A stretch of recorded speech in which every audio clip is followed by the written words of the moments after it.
ओम नमो भगवते वासुदेवाय। आज के इस प्रसंग में अति तृष्णा न कर्तव्या, अधिक तृष्णा अधिक लालच नहीं करना चाहिए। हर कार्य को बड़े ही सोच समझकर और धैर्य पूर्वक करना चाहिए। धैर्य अति आवश्यक है। सुनिए, एक कहानी है, बहुत ही जबरदस्त, आपको एक रास्ता दिखाने वाली कहानी है। एक भारी घने जंगल में एक भील रहा करता था। भील बहुत ही बलवान व वीर और साहसी था और अच्छा तीर कमान का निशानेबाज था।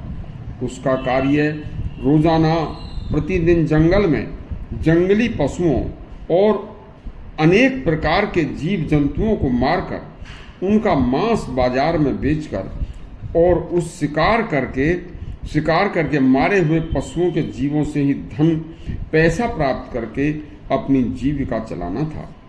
उसके परिवार का भरण पोषण शिकार से ही होता था। एक दिन जब वह वन में शिकार करने गया तो उसे सामने एक काले रंग का विशालकाय जंगली सूअर दिखाई दिया। उसे देखते ही भील ने कान तक धनुष की डोरी को खींचकर एक तीक्ष्ण बाण उस सूअर पर छोड़ दिया। बस वह तीर सूअर को लगा और सूअर घायल होकर बहुत ही परेशान होकर साक्षात यमराज की तरह उस भील पर टूट पड़ा। भील दोबारा धनुष पर तीर चढ़ा ही रहा था कि तीर दोबारा छूटने से पहले ही सूअर ने अपने पैने दांतों से वेग के साथ भील के पास आकर खतरनाक दांतों से भील के पेट को फाड़ दिया। पेट फटते ही भील भूमि पर गिर पड़ा और मर गया।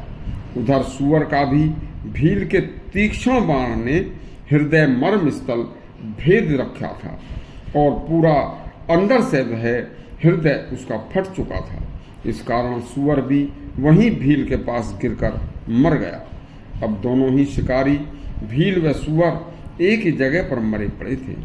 उधर भील का धनुष भी तीर कमान पर जो डोरी थी वह चढ़ा हुआ खून में सना हुआ वहीं उनके पास पड़ा था। उसी समय एक शिकारी सियार भूख से व्याकुल वहां आ गया।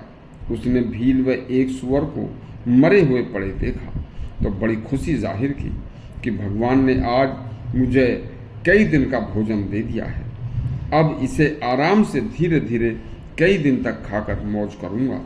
यह सोचकर मूर्ख सियार ने भील व सूअर के ताजा खून में सबसे पहले सनी हुई धनुष की डोरी को अपनी जीभ से चाटना और चबाना शुरू कर दिया। सियार के धनुष की डोरी चाटते ही धनुष पर चढ़ा हुआ तीर का अग्रभाग तीक्ष्ण था। वह उसके मुंह को काटते हुए धनुष से अचानक छूटकर सियार के मुख में होता हुआ मस्तक को फोड़कर बाहर निकल गया। इस प्रकार अति तृष्णा के वशीभूत होकर सियार की भी भयानक पीड़ादायक मौत हो गई। इसलिए नीति शास्त्र कहता है कि अति तृष्णा न कर्तव्या। कभी भी किसी भी मनुष्य को अति तृष्णा नहीं करनी चाहिए। थोड़ा धैर्य रखना चाहिए।